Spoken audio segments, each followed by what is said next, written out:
po tayo ay manalangin. No? Sabihin mo muna dyan sa katabi mo, no? Tahimik muna tayo at tayo ay manalangin. Okay? Okay, reminder lang po, no? Pag may nagsasalita po dito sa harap, please, no? Let us respect, no? Yung nagsasalita dito sa harap. Makinig po tayo kasi sayang naman yung mensahe ng Diyos para sa atin ngayong gabing ito. Okay ba yan? Okay, tayo manalangin. Lord, maraming salamat at kayo po ang siyang tumawag sa amin upang punta dito sa sambang gabi. Second night, Panginoon. I pray, Father, na patuloy niyo po kaming inkwentrohin, Panginoon. And I pray by the power of the Holy Spirit na kayo po ang siyang mangusap sa puso ng bawat tao na narito. And Lord, wala pong aalis sa lugar na ito na hindi po naiintindihan ang tunay na diwa ng Pasko. Pagpalain niyo po ang iyong mensahe ngayong gabing ito. And thank you, Lord God Almighty, na ang mga bata nito, Panginoon, Lord, they will be transformed and they will be renewed in Jesus' name. Amen. Amen. Okay, palakpakan natin si Lord, ha? Okay, makakaupo na tayo. Okay, makakaupo na tayo. Upo kayo mabuti, ha? So, yung mga naghanap ng tubig, nasa labas na po ang ating tubig, ha? Para mas maluwag po tayo dito. At the same time, yung mga kailangan mag-CR, nandito CR. Yung mga kailangan magtapon, nandun po sa ang basurahan sa labas. Ano? Okay? Okay, mga adult po at kids, dito tayo sa loob, no? Kasi maluwag naman, kasyang-kasya po tayo, no? Okay. Sige po. Ngayong gabi ito, no? Ay ang second night ng sambang gabi. Okay? Pero ang tanong ko sa inyo, no? Sino nakakaalala ng mensahe kagabi? Nako. Okay. Na banggit po ni Pastor Jay ay yung the manger in our hearts. Ngayon, meron pong binigay na reward sa atin ang Panginoon, no? Ang tanong, ano ba yung reward na yon? Okay? So, kahit isa po din sa mga binanggit ko kagabi, pwede po kayong magbigay para sige sila, si Joanna. Hindi? Malapit na. Ano yan? Relationship. Yun, no? Yun, palakpakan natin, ha? Yun, dahil dyan, bigyan ng chocolate. Yan, ha? Okay. Malapit na yung kay Ate Joanna, sounds like. Ha? Okay. Ano pa po? Ano yun mga diwa ng Pasko, no? Relationship. Ano pa?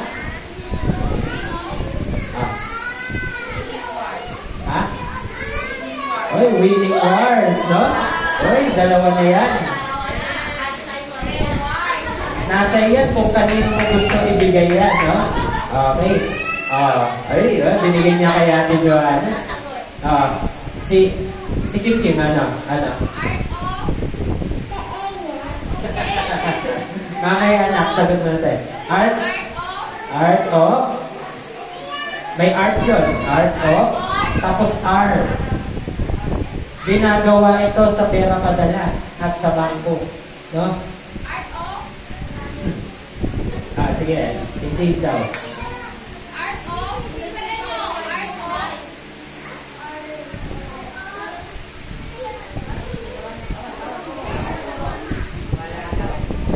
Okay.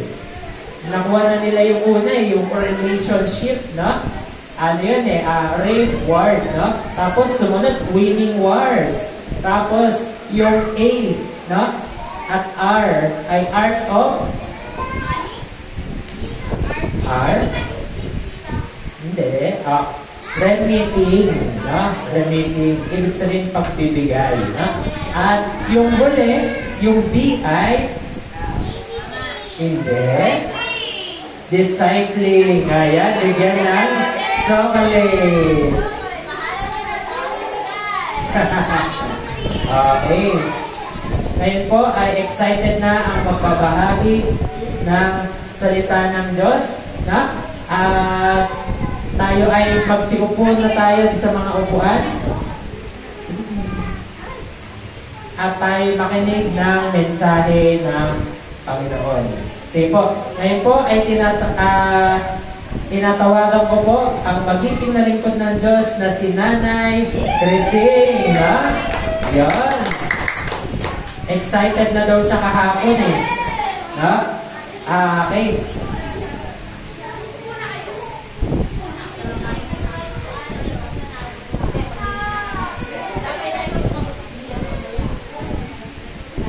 Hello. Magandang gabi sa ating lahat.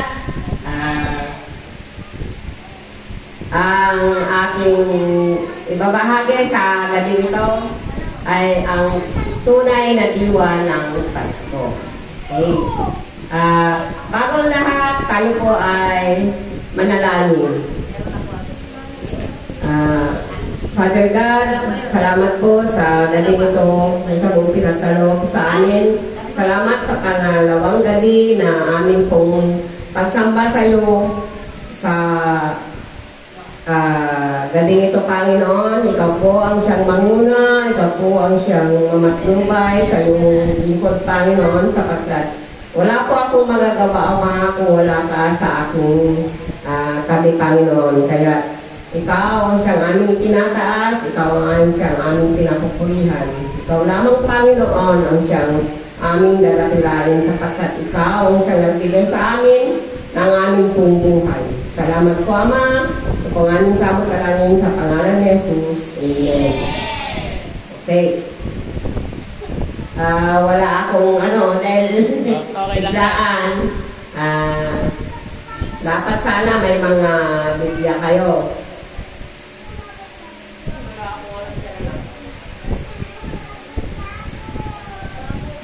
Wala dito, wala. Wala dito.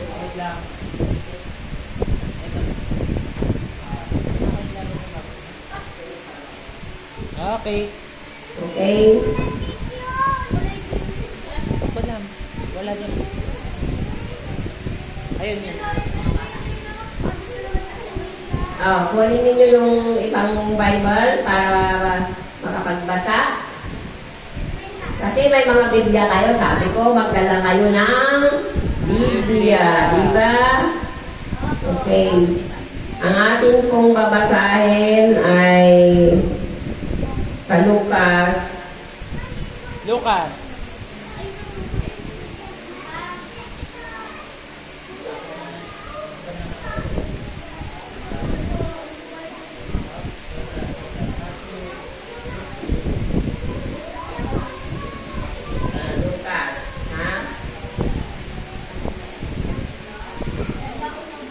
Verse 1, chapter 78.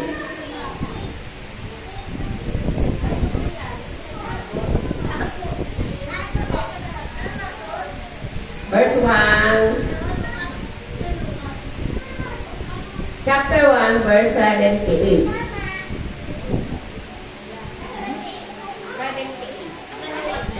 Sa kabila, sa kabila. 78.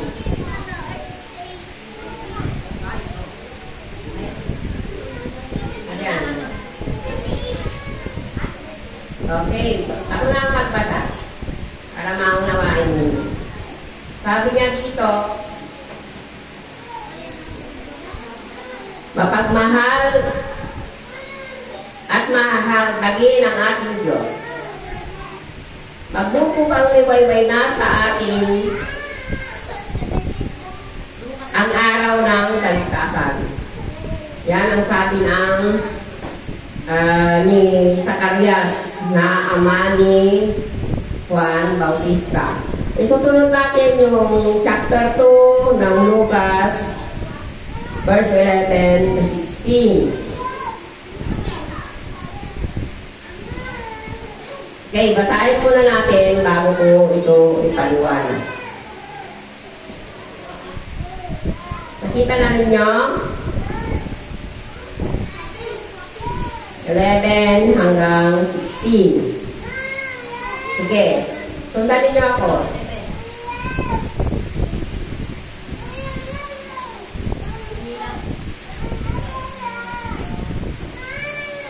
Isinilang sa inyo ngayon sa bayan ni David ang nakatligtas, ang Kristong Panginoon. Sa 12, ito ang inyong palatandaan.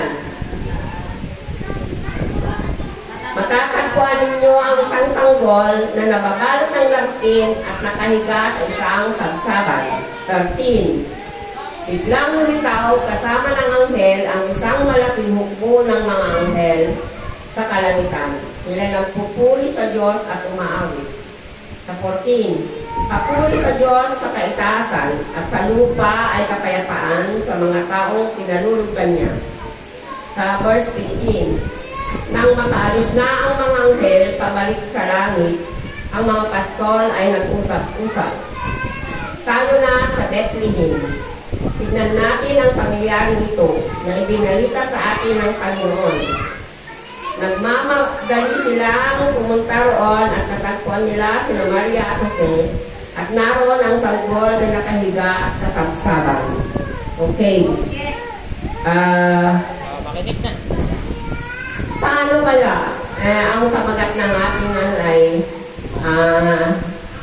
ang tunay na diwa ng Pasko. Ganito, mga bata.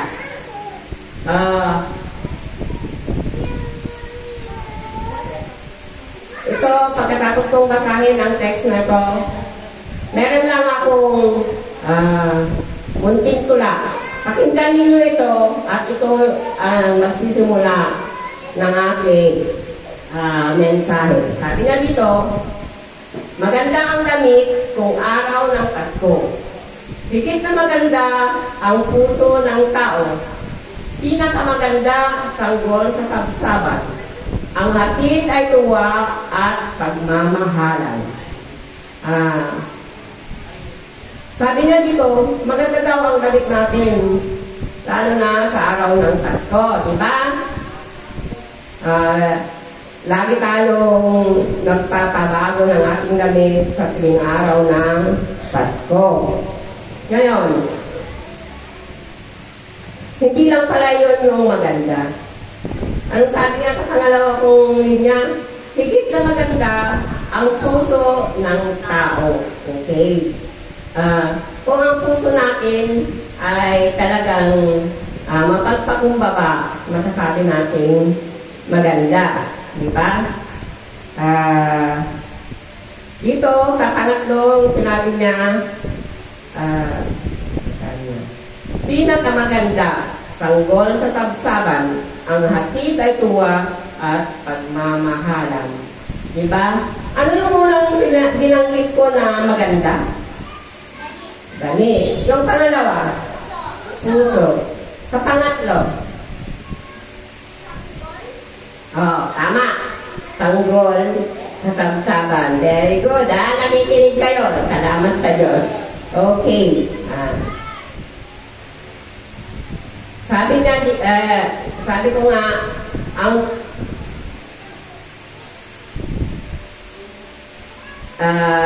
sa tuwing Pasko lamang ba tayo magsusuot ng magandang damit? Hindi, di ba? Sa tuwing nakakabit ang ating mga magulang ng damit, nagsusuot tayo ng magandang damit. Atin itong pinamabalita sa ating mga kaibigan na magandang ating mga damit. Ngunit, sabi niya dito, higit na maganda ang puso ng tao. Bakit niya sinasabi ito, mga bata, na mas maganda daw ang puso ng tao? Higit na maganda ang puso ng tao. Dahil ang puso ng tao, siyang pinanggagalingan ng ating nakikitang pag-uugali. Ayan. Pero sabi pa niya dito, pinakamaganda sanggol sa sabsaban. Ang atid ay tuwa at pagmamahalan. Okay. Ngayon, ang tanong ko, ano nga ba ang Pasko para sa atin? Okay, karawan ng Diyos. Pwede. Ano pa? Okay, pagmamahalan. Dito natin nararamdaman yung pagmamahalan. At ito nga, sabi niya dito, ang Pasko ay para sa lahat. At tulad nga ng nabanggit sa tula na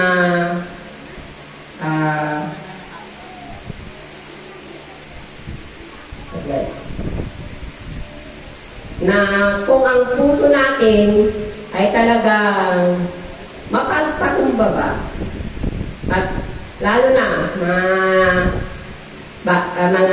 bata at kabataan, minsan may mga hindi tayo pagkakaunawaan. Kaya anuin natin yung ating puso na magpatawad. Dahil yan ang nais ng Diyos. Yung ayaw niya na may tagalit tayo, kung maaari lang sana. Kung may umaaway sa'yo, mahalin mo siya. Dahil yun ang gusto ng Diyos sa atin. Hindi niya para hinitulutan ang mga tao na magalit kung maaari. Ang pagmamahalan kasi ang nais ng Diyos sa bawat isa sa atin. Kaya hindi lang sa Pasko natin gagawin ito araw-araw. Dahil oo, may nambubuli kung minsan sa atin. Ako nga mga anak, dahil sa mata ko, lagi nila akong binubuli. Pero hindi ko yun pinapakinggan. Ay napakinggan ko ang Diyos. Kahit na may nandalait, hayaan mo lang yun. Mahalin mo pa rin siya. Katulad ko, kahit ayaw nila akong kausapin, pinakausap ko ang mga tao na kahit ayaw akong kausapin. Ewan ko kung anong kasalanan ko dahil hindi ko naman alam. Pero ang sa akin kasi, hindi ako nagtatanim ng sama ng loob sa aking kapwa. Kahit na sabi ko nilalait ako, pinakausap ko pa rin. Ganyan din sana kayo, mga kabataan. Yun ang gagawin ninyo para sa inyong paglaki. Makikita ng mga mas bata sa inyo na ganon ang ginagawa ninyo na mapagpatawad kayo at minamahal ninyo ang inyong mga kaaway. Di po ba? Sabi pa niya dito, pinakamaganda sanggol sa sabsaban, ang hatid ay tuwa at pagmamahalan. Okay. Sino ang binabanggit na sanggol dito? Okay, si Jesucristo. Tulad ng nabanggit ko dito sa Lucas 1:78. Sabi niya dito, mapagmahal at mahabagin ang ating Diyos. Magbubukang liwayway na sa atin ang araw ng kaligtasan. Okay? Mapagmahal daw ang ating Diyos. Okay? Kaya yun ang sinasabi ko, magmahalan tayo. Bakit nga ba natin ipinagdiriwang ang Pasko or Christmas? Okay. Ito yung araw ng kapanganakan ng ating Panginoong Jesucristo. At ito rin ang araw kung saan tayo ay naligtas na dahil sa kanyang dugo. Nalinis na ang ating mga kasalanan dahil siya ay mapagmahal na Diyos. Diba? Kaya natin ipinagdiriwang ang Pasko dahil ito ay kaarawan ng ating Panginoong Heso Kristo. Siya yung sinasabi na sanggol sa sabsaban. Saang lugar ba sa sabsaban, saang lugar ba ang kapananakan ni Heso Kristo? Nabanggit dito sa Lucas 2 verse 1. Saang lugar? Lugar. Okay, sa Bethlehem. Doon ipinanganak ang ating Panginoong Heso Kristo. Siya ba'y ipinanganak na nasa magandang lugar? Okay. Siya ay pinanganak lamang sa sabsaban. Kaya siya ay mapagpakumbaba at siya ay mapagmahal.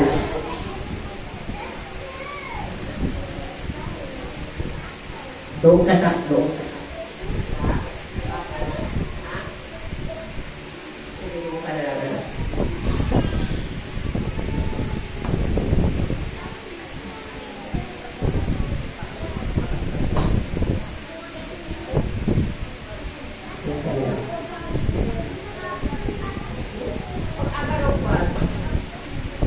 Ito, kaya natin ipinagdiriwang ang Pasko hindi dahil lamang sa nakaugalian na natin o ito ay namana natin sa ating mga ninuno. Pinagdiriwang natin ang Pasko bilang isang Kristiyano. Ang Pasko o Christmas ay kapanganakan ng ating Panginoong Kristo. Kaya nga tayo ay masaya kapag Pasko dahil sa Kanya na unang nagmahal sa atin. Dahil ang Diyos ang unang nagmahal sa atin. Sabi nga niya dito, lagi kong inuulit ito kasi napakaganda. Ito, Lucas 1:78. Sabi niya, mapagmahal at mahabagin ang ating Diyos. Magbubukang liwayway na o kaya magliliwanag na sa atin ang araw ng kaligtasan. So, ang tunay na diwa ng Pasko ay pagmamahalan. Ano pa? Pagbibigayan. Ano pa? Pagpapatawaran at pagpapakumbaba. Okay. Very good. At bago po wakasan, binigyan ko ng meaning, hindi Pasko Christmas. Kasi, kaya Christmas dahil kay Kristo Christ. Ang ibig sabihin ng Christmas, natanungin ko ulit sa inyo dito. C is calm. H is home.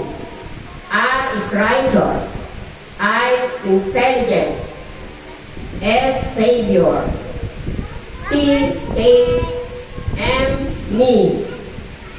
A N and S save me. Okay. Come from righteous, intelligent Savior.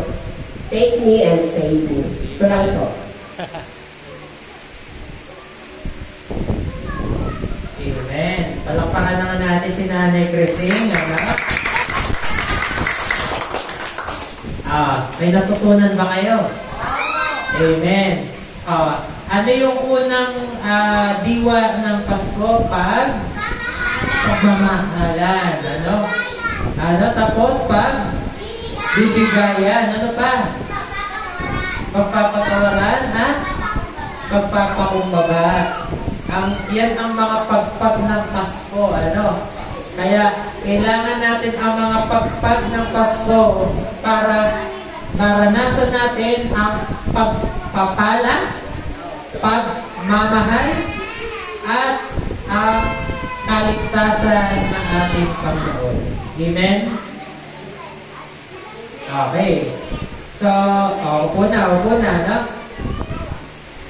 Uy, may oras pa tayo. May 20 minutes. Ay, may ano pa, 10 minutes, ano? Okay. Sige, saan daw pinanganak si Jesus? Sa Sabat. Okay, yung lugar. No? Si Nana? Si Joanna. Bethlehem. Oo. Ayan na. Siyempre, kailangan alisto tayo kung nakikinig tayo. Amen? Okay. Ngayon, ano pa bang ano ni nanay? Pagpag.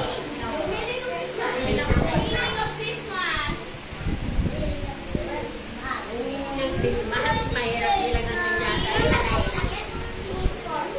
Okay. Sige, magbigay kayo ng meaning ng Christmas. Pero, madali lang. Tapos ka na. Si Chloe na. Ano daw? Ulit. Yes.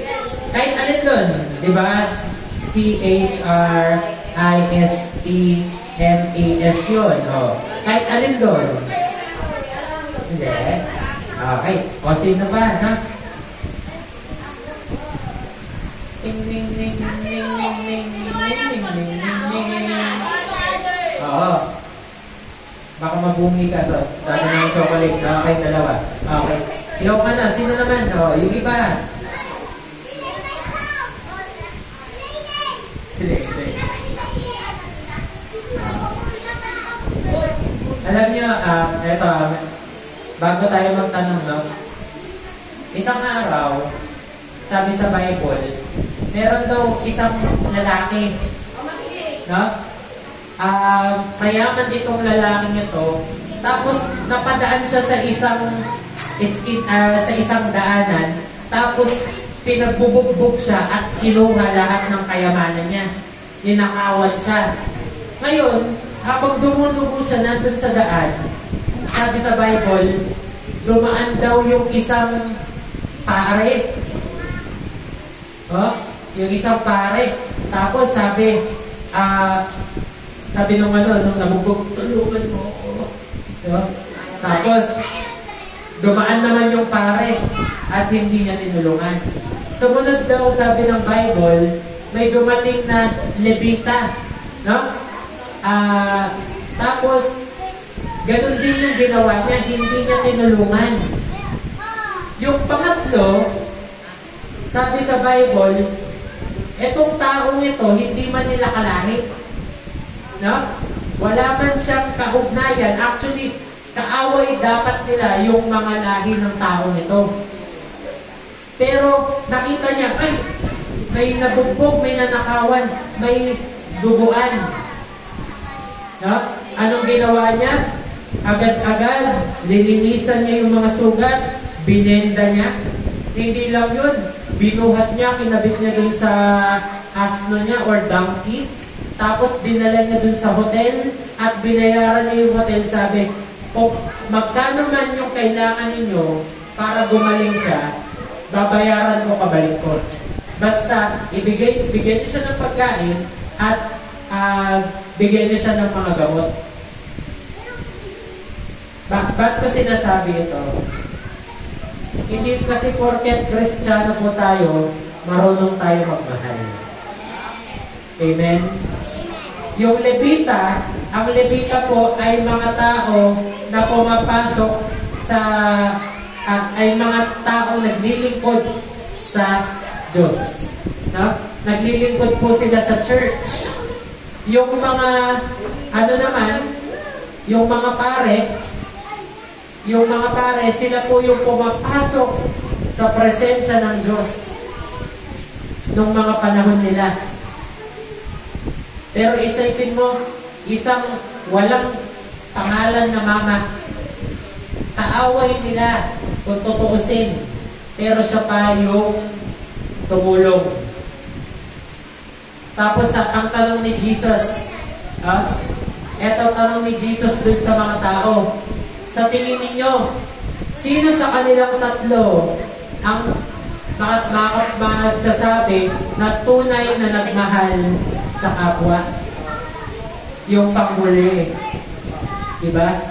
Kasi, isipin mo yun, ang hirap kaya na nakita mo, duguan na siya. Iyak. Di ba? Hawakan mo, dugo-dugo. Tapos, dependahan mo, lilinisan mo, bubuhatin mo, dadalhin mo sa hospital o sa hotel para pagalingin lang siya. Noong mga panahon kasi na yun, wala pang hospital. Kaya hotel, no? Kaya, mga anak, no? Huwag po tayong magsawang magmahal Bigyan mo si Jan, ng bigyan kapwa. ng utang. Amen? Iiwan ko tong verse na ito sa inyo. Madumi man o malinis, mahalin ninyo. Gusgusin man o hindi, mahalin ninyo. May ngipin man yan o wala, mahalin niyo pa rin. Ano? May pera o wala, no? Mayaman o mahirap, makulit man yan sa paningin mo, pero mahalin mo pa rin yan. Ano? Amen? Iiwan ko tong verse na ito sa inyo. Mahanap ito sa Ephesians. Sabi sa Bible, huwag daw tayong magsawa na gumawa ng mabuti. At sa takdang panahon, tayo ay aalik, no? Ng gantimpala mula sa Diyos. Wow! Marami kasi sa atin ayaw ng pagtiwala, ayaw magmahal, ayaw ng sumubok kasi na-hurt. Di ba? Ako may mga kakilala ko, tumandang dalaga kasi na-hurt. Ayaw na nila magmahal. Yung iba sa atin, ayaw nang maghanap ng ibang kaibigan kasi na-hurt. Pero mga anak, kailangan natin magpatawad, no? At magmahal, magtunawa. Bakit? Kasi yan ang tunay na diwa ng Pasko. Amen? Okay, tayo na tayo lahat. At tayo ay mananalangin. Uy, sakto tayo kayo na. Laro. Bukas. Bukas. Bukas. Huwag kayong mag-alala. Ako magpapalaro. Ako magpapalaro bukas. Huwag kayong mag-alala.